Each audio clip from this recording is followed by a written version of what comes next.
नमस्कार दोस्तों, स्वागत है आपका इंडस्ट्रियल ट्रेनिंग सॉल्यूशन में। तो आज के एक्सेल से वीडियो में हम जानेंगे कि मुदा, मुरा, मुरी क्या होता है, जिसको 3M नाम से भी जाना जाता है और इसे लोग 3 इनेमीज़ भी बोले जाते हैं। तो मतलब ये क्या होता है, 3 इनेमीज़ मतलब 3 दुश्मन। तो हमारे प्रोसेस के दौरान ये 3M को हमें एलिमिनेट करना चाहिए, अवॉइड करना चाहिए और कंट्रोल करना चाहिए, तभी हम किसी अचीवमेंट को प्राप्त कर सकते हैं। तो चलिए वीडियो को स्टार्ट करते हैं। इसमें लीन मैनेजमेंट क्या होता है, लीन मैनेजमेंट को हम जान लेते हैं। जो लीन मैनेजमेंट है वो क्या बात करता है कि जो वेस्ट हमारी कंपनी में जो हो रहा है उसको कंट्रोल करना, ओके।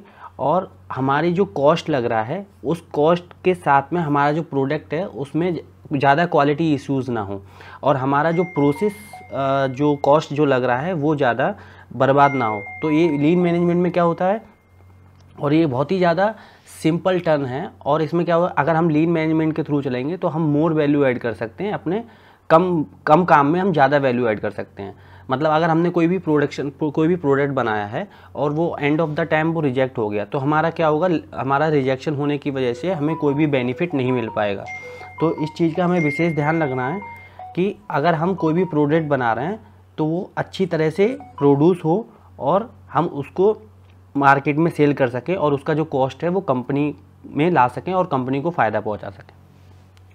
जो लीन मैन्युफैक्चरिंग है वो टोयोटा प्रोडक्शन सिस्टम से आइडेंटिफाई किया गया है, ओके, जिसको लीन कहा जाता है 1990 के बाद, ओके। तो इसका जो गोल है वो वेस्ट को कंट्रोल करना है प्रोसेस में। मतलब प्रोसेस में जो भी वेस्ट होते हैं, जैसे रिजेक्शन हो गया, प्रोसेस लॉस हो गया, ओके, इलेक्ट्रिसिटी ब्रेकडाउन हो गए, तो ये सारे जो भी लॉसेस हैं ये सारी चीज़ें कंट्रोल करने के लिए लीन मैनेजमेंट का उपयोग किया जाता है, जो टोयोटा प्रोडक्शन सिस्टम में की तरफ से आया है, ओके। आगे बढ़ते हैं। टोयोटा प्रोडक्शन सिस्टम क्या है, इसमें क्या है कि हम वही चीज़ बनाएं कस्टमर की नीड के हिसाब से जो ज़रूरत है और जितना क्वांटिटी में ज़रूरत है, ओके। दूसरा इसमें एक पॉइंट है कि इन्वेंट्रीज़ को कम से कम रखना। इन्वेंट्रीज़ को अगर हम कम से कम रखेंगे तो क्या होगा, हमारा जो कॉस्ट है वो सारा स्टोर में नहीं रहेगा, वो फ्लो रहता जाएगा, मतलब हमारा जो कैश का फ्लो है वो चलता जाएगा। इसमें एक तीसरा पॉइंट है कि सेपरेट मशीन होना चाहिए। अगर जैसे हमारे एक पार्ट है जिसमें एक ही ऑपरेशन के लिए हमें 2-3 मशीनों की आवश्यकता है, लेकिन हमारे पास एक ही मशीन अवेलेबल है, तो उसमें क्या होगा, हमारा टाइम वेस्ट होगा। तो सेपरेट मशीन होना चाहिए, ठीक है, आदमी को काम करने के लिए, ओके। आगे है कि हमारा प्रोसेस में जो एरर्स हो रहे हैं, ओके, वो आइडेंटिफाई करना और किस वजह से हो रहे हैं वो सारी चीज़ें आइडेंटिफाई करना हमें क्वालिटी को बिल्डअप करने के लिए। और जो हमारा टाइमिंग है उसको हमें रिड्यूस करना रहता है, ओके। आगे है produce a high mix of low volume produce efficiency. हमारा जो प्रोडक्ट हम बना रहे हैं उसमें लो काम में, मतलब लो कॉस्ट में हम एक अच्छी इफिशिएंसी बना सकते हैं। तो ये टोयोटा प्रोडक्शन सिस्टम में आता है, ये सारे जो पॉइंट्स है टोयोटा प्रोडक्शन सिस्टम में होता है। आगे है लीन प्रोडक्शन क्या होता है, ओके। टोयोटा का जो लीन प्रोडक्शन उसमें क्या है, इसमें मुरी है जो ओवरबर्डन की बात कर रहा है। ओवरबर्डन मतलब अगर हमने किसी का कैपेसिटी नहीं है, अगर जैसे कोई आदमी 10 घंटे काम कर रहा है, अब हम उसको 20 घंटे काम करा रहा है, तो ये ओवरबर्डन हो गया। वो काम तो करेगा लेकिन वो अच्छी तरह से नहीं करेगा, उसके जो इफ़िशियंसी है वो कम हो जाएगा।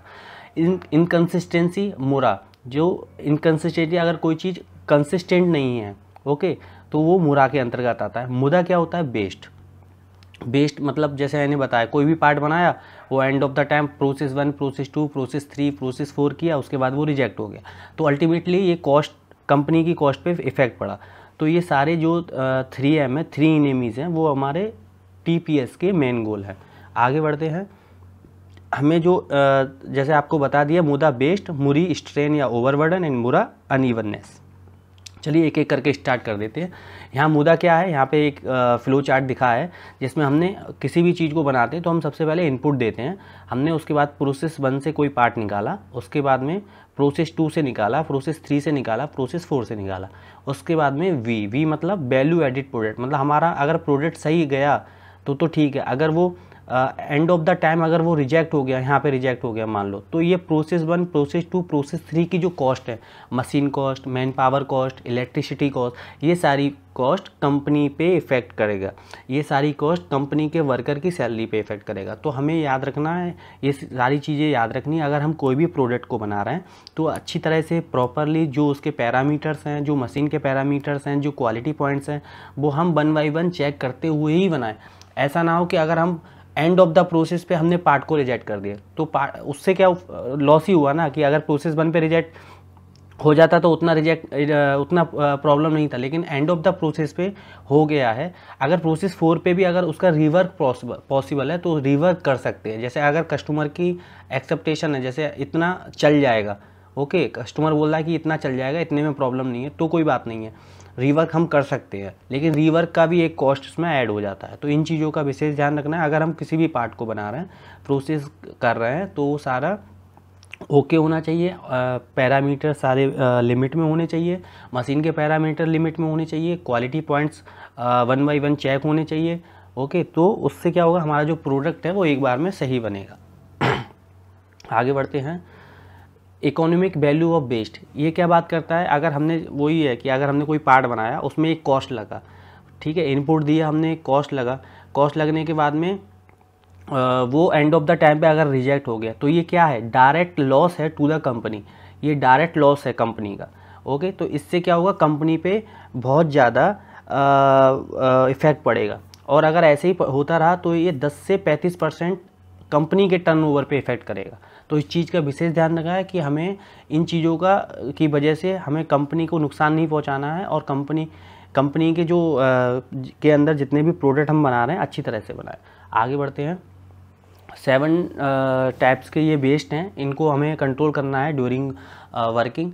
क्या है, जैसे अननेसेसरी मोशन है, जैसे अगर किसी पार्ट को हमें कोई भी चीज़ हमारी वहाँ रखी है, फिर दूसरी चीज़ हमारी वहाँ रखी है, तो हम पहले वहाँ पे जा रहे हैं उसे लेने, फिर उसके बाद उसको देने, तो सारी चीज़ें हैं वो व्यवस्थित होनी चाहिए। तो हमें अननेसेसरी मोशन को हमें कंट्रोल में रखना है। और वेटिंग फॉर वर्क या मटेरियल, हम किसी भी चीज़ का वेट कर रहे हैं, मशीन पे मटेरियल नहीं है, मशीन खड़ा हुआ है, तो उसको अवॉइड करना चाहिए। जो ट्रांसपोर्टेशन है, ट्रांसपोर्टेशन मतलब कि हमारी ट्रांसपोर्टेशन जो जितना भी है वो हमारा अच्छी तरह से होना चाहिए। ऐसा ना हो कि अगर हमें कोई भी चीज़ अगर हमें 2 किलोमीटर पे मिल रही है, अगर हम 10 किलोमीटर से जाके देख रहे हैं, 10 किलोमीटर से जाके ले रहे हैं उसको, तो क्या होगा, वो अत्यधिक कॉस्ट लग जाएगा 8 किलोमीटर का कंपनी पे डायरेक्ट। तो इस चीज़ का विशेष ध्यान रखना है। जैसे अगर ओवर प्रोडक्शन बना रहा है, अगर कस्टमर का नीड है 8 पीस का और हमने 16 बना दिया, तो जो बकाया के जो 8 पीस हैं वो जो कॉस्ट है वो स्टक हो जाएगा, ओके।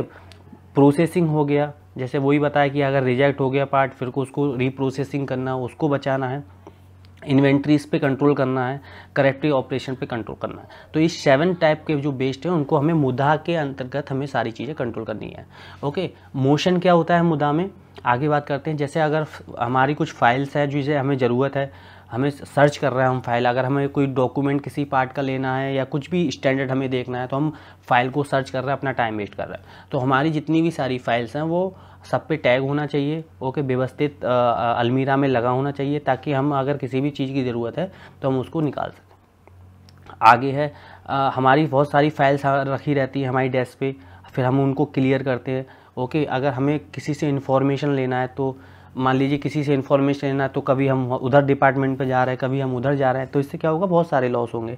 तो ये मोशन लॉस हो गया आदमी के। तो इन सारी चीज़ों का हमें विशेष ध्यान रखना है, ओके। आगे बढ़ते हैं। मुद्दा ऑफ वेटिंग क्या होता है। अब जैसे एक आदमी यहाँ पे कुछ काम कर रहा है मशीन पे, और बकाया के 3-4 आदमी यहाँ पे वेट कर रहा है, तो इस टाइप की जो वेस्ट है वो भी हमें अवॉइड करने चाहिए।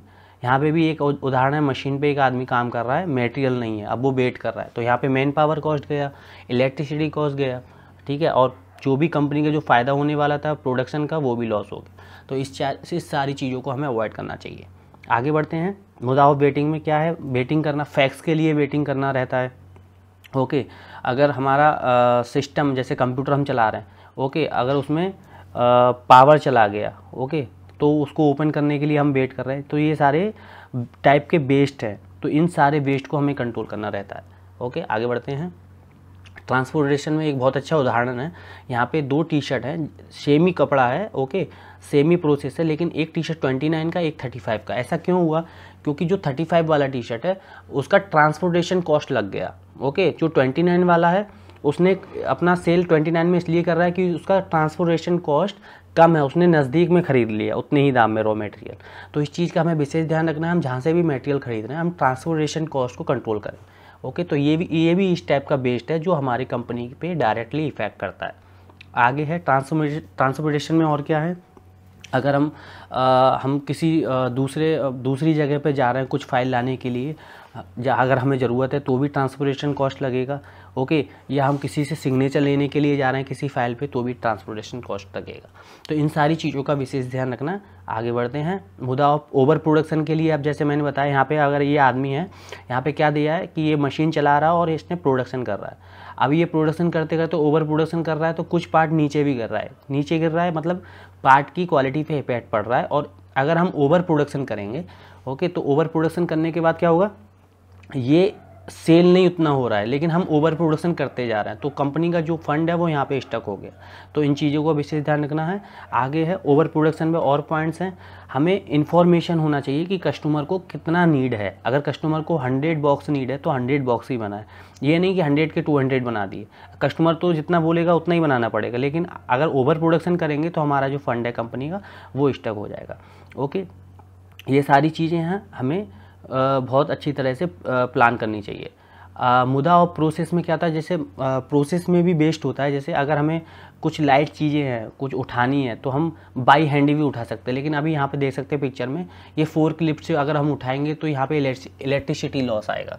तो बहुत सारी चीज़ें, अगर हम कुछ चीज़ें अगर हल्की हैं तो अगर हाथ से उठा सकते हैं तो हम हाथ से उठाएं, ना कि बड़े बड़े फोर्क लिफ्ट का यूज़ करें, ओके। अगला है having meeting that are not needed. कुछ कभी कभी क्या होता है, मीटिंग हम मीटिंग में जाते हैं तो प्लान तो हम 10 मिनट का करते हुए जाते हैं, लेकिन क्या होता है कभी कभी मीटिंग में 1 घंटे 2 घंटे होता है, तो ये टाइमिंग वेस्ट हो गया। तो टाइमिंग वेस्ट भी कंपनी पे डायरेक्ट होगी, कंपनी मनी पे करती है, ओके। तो अगर सारे लोग अगर मीटिंग में ही बिजी रहेंगे, मीटिंग होता है 10 मिनट 20 मिनट मैक्सिमम 30 मिनट, लेकिन कभी कभी मीटिंग 1 घंटे 2 घंटे 3 घंटे होता है, तो वो क्या होगा, अल्टीमेटली कंपनी पे डायरेक्टली लॉस है। वो कंपनी के जो एम्प्लॉय सारे बैठ के अगर 2 घंटे 3 घंटे काम करेंगे तो फिर शॉप फ्लोर पे काम कौन करेगा। तो ये चीज़ों का विशेष ध्यान रखना है। वही, और कभी कभी क्या होता है, जिन मीटिंग में जिन लोगों की ज़रूरत होती है उनको ही रखना चाहिए, जिन लोगों की ज़रूरत नहीं है उनको नहीं रखना चाहिए। कभी कभी क्या होता है, लोग रख लेते हैं, 2 आदमी और बुला लिए इधर से उधर से जिनकी ज़रूरत ही नहीं, तो ऐसे लोगों को हमें मीटिंग में नहीं बुलाना चाहिए। और जो हमारे पॉइंट्स हैं जो उनको पहले से ही प्रिपेयर करना चाहिए मीटिंग के दौरान, ओके। इन चीज़ों का हमें विशेष ध्यान रखना है।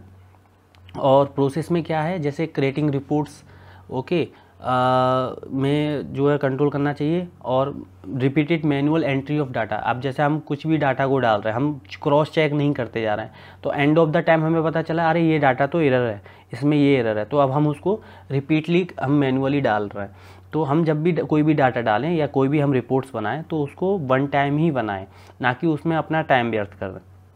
और paper work, excess paper work है, जैसे अगर बहुत सारे प्रोसेस में क्या होता है कि बहुत सारे डॉक्यूमेंट रहते हैं, लेकिन हमको उस प्रोसेस के हिसाब से ही हमें डॉक्यूमेंट भरने चाहिए। लेकिन कभी कभी क्या होता है, एक प्रोसेस के 19 डॉक्यूमेंट होते हैं जो अननेसेसरी हैं। तो इस टाइप की जो बेस्ट है हमें कंट्रोल करना चाहिए। कुछ कभी कभी होता है कुछ डॉक्यूमेंट डुप्लीकेट होते हैं, डुप्लीकेट भरते हैं, तो इन सारी चीज़ों का हमें विशेष ध्यान रखना चाहिए। और कुछ आउटडेटेड डॉक्यूमेंट होते हैं जो स्टैंडर्ड में होते ही नहीं है, तो हमारे जो स्टैंडर्ड में जो डॉक्यूमेंट है वही फॉलो करने चाहिए। तो इन सारी चीज़ों का हमें विशेष ध्यान रखना चाहिए। जो प्रोसेस में लॉस होते हैं उनको कंट्रोल करना चाहिए। इन्वेंट्री का आप देख सकते हैं, जैसे हाई इन्वेंट्री हो गया यहाँ पे, तो ये इसमें और भी पॉइंट्स हैं इन्वेंट्री में। जैसे हमारे कुछ भी, जैसे यहाँ पे हमारे पार्ट्स, हमारी इन्वेंट्री हाई इन्वेंट्री हो गई, उसमें क्या होगा, files waiting to be work on, जो हमारी फाइल है वो वेटिंग कर रही है। अगर हमारी हाई इन्वेंट्री होगी, ओके, तो उससे हमारे जो सेल है उस पर इफेक्ट पड़ेगा। तो इन सारी चीज़ों का हमें, इन सारे पॉइंट्स का हमें विशेष ध्यान रखना है, ओके। अब जैसे email waiting to be read, अगर ईमेल हमारा पड़ा है, हम उसके लिए इंतज़ार कर रहे हैं, ओके। तो ये सारी चीज़ें हैं जिसे हमें, इन लॉसों को हमें कंट्रोल करना चाहिए। मुद्दा में करेक्शन क्या है, आगे बढ़ते हैं। वेस्ट इन्फॉर्मेशन क्या है, जैसे डाटा एंट्री एरर हो गया, ओके, जैसे मैंने बताया पहले, प्राइसिंग एरर हो गई, मिसिंग इन्फॉर्मेशन, हम इन्फॉर्मेशन अच्छे से नहीं दे पाए, ओके। अगली बार मिसिंग स्पेसिफिकेशन, हमारे रिकॉर्ड नहीं मिलते, रिवर्क के रिकॉर्ड नहीं, और रिशेड्यूलिंग मीटिंग।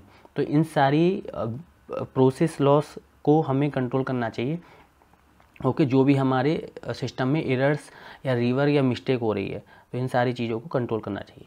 हमें इनको किस तरीके से कंट्रोल करना चाहिए, एक इसका स्टैंडर्ड होता है 5W1H। 5W1H का एक फॉर्मेट रहता है, उस पर हमें वाई एनालिसिस करना चाहिए रूट कॉज को फाइंड करने के लिए। ये एक फॉर्मेट यहाँ पे दिया है वाई एनालिसिस का। 5W1H मतलब 5 इसमें W रहेंगे, who, what, where, when, why, and एक H रहेगा। H का मतलब हाउ, हु कौन, व्हाट क्या, वेयर कहाँ, व्हेन कब, वाई क्यों, हाउ कैसे। तो हमें अपने टीम के साथ में बैठ के कॉजेस को फाइंड करने के लिए इसका ब्रेन स्टॉर्मिंग करना है कि ये कैसे हुआ, कहाँ हुआ, कैसे, ये सारा चीज़। फिर हमारा रूट कॉज निकलेगा, रूट कॉज निकलने के बाद में हमें टीम के साथ डिस्कस करके उस पर एक्शन लेना है, ओके। आगे मुरी क्या होता है? मुरी का मतलब मैंने जैसे बताया था ओवरबर्डन। ओवरबर्डन मतलब अगर हमने एक्सेस काम दे रखा है, ओके, तो ओवरबर्डन को हमें कंट्रोल करना है, हमें अपने काम को स्मार्ट बनाना है, ओके। और अगर मशीन चल रहा है उसका उतना लिमिट नहीं है, तो उससे क्या होगा, ब्रेकडाउन ज़्यादा आएंगे, डिफेक्ट ज़्यादा जनरेट होंगे, इस टाइप के ओवरबर्डन हो गए। सेफ्टी रूल में हो गए ओवरबर्डन, ओके। अगर हम ज़्यादा मैन पावर से ज़्यादा काम करा रहे हैं, वो भी ओवरबर्डन में आता है। तो ये इस टाइप के जो ओवरबर्डन है, उसमें आप देख सकते हैं एक पिक्चर यहाँ पे दिखा है, और इसमें एक घोड़ा है, वो कुछ सामान लेके जा रहा है, लेकिन किसी ने, रखने वाले ने क्या किया, उसकी कैपेसिटी नहीं है और उसके ऊपर ज़्यादा वेट रख दिया। उससे क्या हुआ, घोड़ा उसको लेके नहीं जा पा रहा है, ओके। तो इस टाइप के जो ओवरबर्डन है, तो उन सारे ओवरबर्डन को हमें, ये घोड़ा तो एक एग्जाम्पल है, एम्प्लॉय के साथ भी ऐसा नहीं करना चाहिए, ओके। आगे बढ़ते हैं। मुरी को किस तरीके से आइडेंटिफाई करना है, जैसे फिजिकल स्टेट एंड ओवरबर्डन भी कहा जाता है इसको। जैसे बेंड टू वर्क, हम किसी को पुश कर रहे हैं हार्ड कि करो करो करो, ओके, वो कर रहा है, लेकिन उस पर क्या हो, ओवरबर्डन आएगा। हम वजन को उठाना ओवरबर्डन है, ओके। वेस्टफुल वॉक अगर हमें ज़रूरत नहीं है, हम चल रहे हैं बिना किसी रीज़न की, वो भी एक ओवरबर्डन है। तो इन सारी चीज़ों को ध्यान रखना है। मुरा में और क्या आएगा, मुरा is the variation in the operation of a process not cause of the end customer. मुरा है वो एक ऑपरेशन में हमारा वेरिएशन है, ओके, प्रोसेस में, ये कस्टमर का कॉजेज़ नहीं है, ओके। इस चीज़ का आप समझ गए, ओके। इसमें कस्टमर का कॉजेज़ नहीं है। आगे है, it is unevenness unbalance work on machine. ये unevenness unbalance work on machine मतलब मशीन पर अनइवननेस या अनबैलेंस काम करना, ओके। तो ये सारी चीज़ें, ये सारे पॉइंट्स हैं मुरा में। आगे है एलिमिनेटेड मुरा। मुरा को किस तरीके से एलिमिनेट कर सकते हैं, ओके। ये हैपन कभी कभी होता है, ओके, या कुछ प्लेस में होता है, ये कुछ लोगों के कारण होता है, या एक साइड ओके है, दूसरी साइड नॉट ओके। तो इस सारी चीज़ों को ध्यान में रख के हम मुरा को कंट्रोल कर सकते हैं। आप देखनी, लास्ट ये स्लाइड है, quality does not happen by accident, it has to be plan. जो क्वालिटी है वो एक एक्सीडेंट नहीं है, इसे हमें अच्छी तरह से प्लान करना चाहिए। अगर हम अपने ऑर्गेनाइजेशन में अगर हम क्वालिटी प्रोडक्ट बनाना चाहते हैं, तो बहुत सारी चीज़ें, बहुत सारे टूल हैं, उन टूलों को अच्छी तरह से अगर हम लेके चलेंगे, तो हम अपने प्रोडक्ट को बहुत अच्छी तरह से बना सकते हैं और कंपनी को फ़ायदा पहुंचा सकते हैं। जो लोग नए हैं, वो उनसे रिक्वेस्ट है, आशा है, वो चैनल को सब्सक्राइब कर लीजिए, और चैनल को सब्सक्राइब करने के बाद में साथ ही बेल आइकन को भी प्रेस कर दीजिए, ताकि आने वाले वीडियो में उन्हें जो नोटिफिकेशन मिलेगा वो पहले मिलेगा, ओके। तो थैंक यू सो मच।